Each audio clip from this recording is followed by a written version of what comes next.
Ian Blink McDonald is no stranger to violence after navigating the dangerous underbelly of Glasgow for over 5 decades, spending over 10 of those inside the toughest prisons in Scotland and England.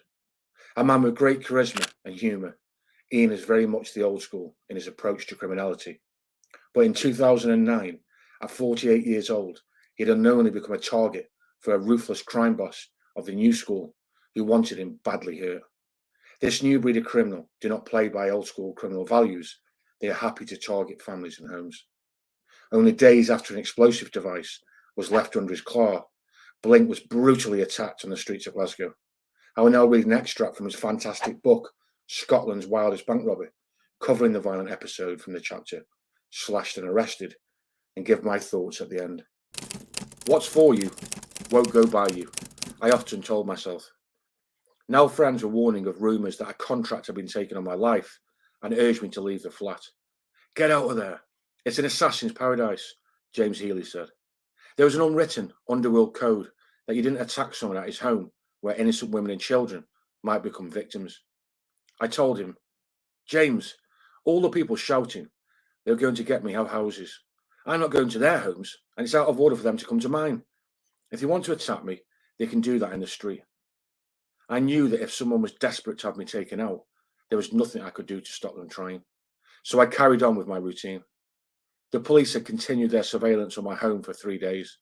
On the 4th, Tuesday, 12th of May, 2009, I realised they were no longer there when I took Lucky for a walk around Hogganfield Loch. It flashed through my mind that nearly 20 years earlier, the police had been keeping an eye on Bobby Glover, and on the day they withdrew their observation, he had been murdered along with Joe Hanlon. Still, that was a long time ago. It was a beautiful afternoon, and as I sauntered along, licking an ice lolly, I noticed a car drive by. Inside were 3 young guys who seemed interested in me, staring as they passed. I thought nothing more of it, went back to my flat, but then decided to visit Ma, who had been holidaying in Benidorm and was due home. On the way, I saw the car again, but I put that down to coincidence. I passed the house that had been home to Arthur Thompson and the spot where Artie had been gunned down, then suddenly felt a blow to the back of my head and went flying. It was an amateurish attack. In my younger days, if I'd been doing the business on somebody from behind, I'd just have walked up and made a proper job of it. I managed to stand up and found myself in the middle of the road, staring across at 3 guys. Dazed, I asked, "Who are you?"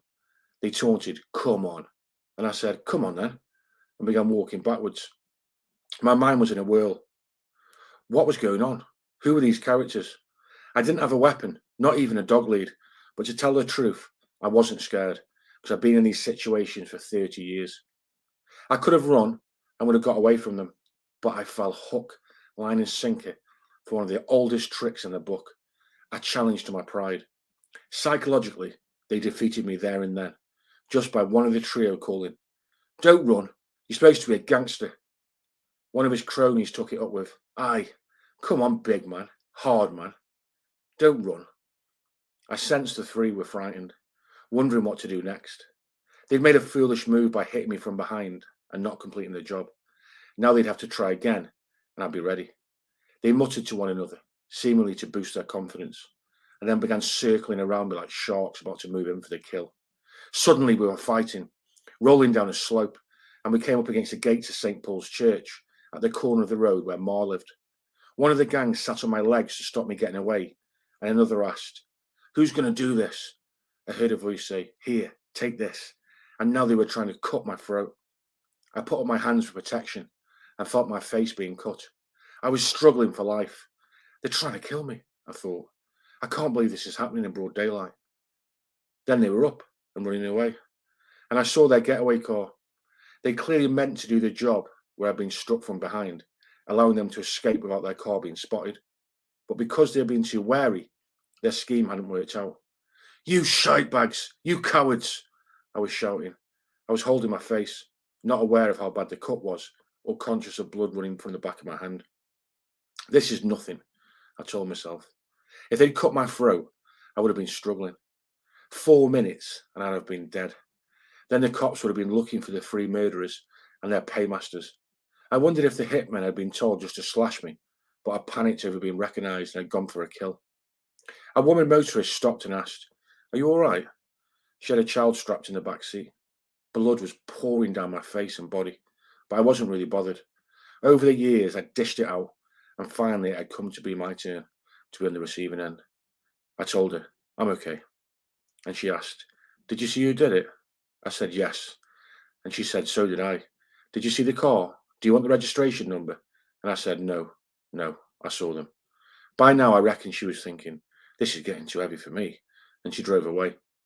She seemed a professional of some sort, upmarket, and I reckon she was heading for the Rob Royston part of Glasgow. There were kids running around, and a few of Mar's neighbours who had heard shouting came out to offer help. There was blood on the street. Somebody handed me a towel. I'm all right, I said. I walked to Mars, knocked at the door, and it was opened by my niece, who began screaming. I asked her to telephone Gary, and then a neighbour drove me to Stobhill Hospital, where I realised for the first time that I'd also been cut with a knife on the back of my head. Gary and some pals arrived, demanding to know who was responsible.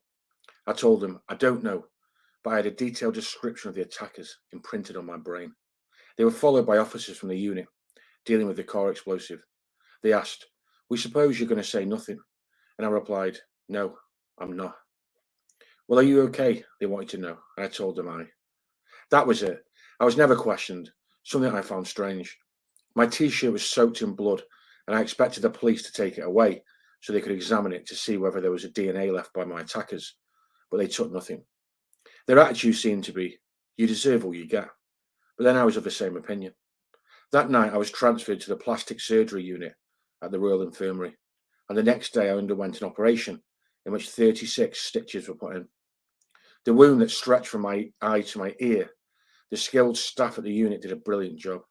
By now I was much calmer, the shock wearing off, and staff who inquired about my welfare seemed surprised when I insisted. I'm fortunate. And I could have been murdered. Visitors offered sympathy, but I'd say, don't feel sorry for me. I've given it out, now I've got it back. The only thing that surprises me is that I reached the age of 48 before it happened. To be totally honest, I didn't think I'd ever be slashed, believing that was something that happened only to younger men. Mostly, I've made my own way through life, but now I found myself in a gangland war, just as the police had feared. What can I say about the three guys? They were in their late 20s, and their accents told me they were Glaswegian. But that's as far as I will go, because I have an idea who they were. They were certainly paid. The explosive and my slashing were connected. Of course. Why was I targeted? I don't know for certain. I am sure, though, that the three attackers were paid by the same individual who footed the bill for the explosive that went off. They were lucky, because if I'd been carrying a knife that day, I'd have done at least one of them.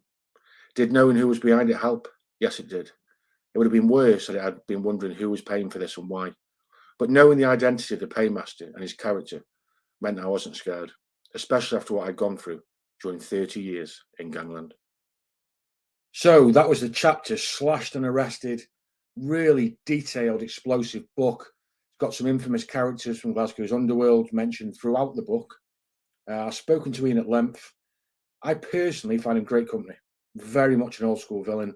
Tough man, loads of bottle, which you need when working the pavement.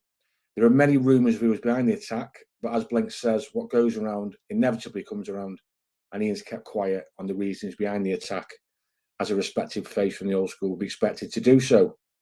If you'd like to hear more stories from Ian's early days, let me know in the comments. I'll be taking a trip to see Blink in the new year, so hopefully we can get a little interview sorted. Highly, highly recommend the book. As I say, links in the description, so we'll make a great present or just a little present to yourself. That's all from me. Until next time.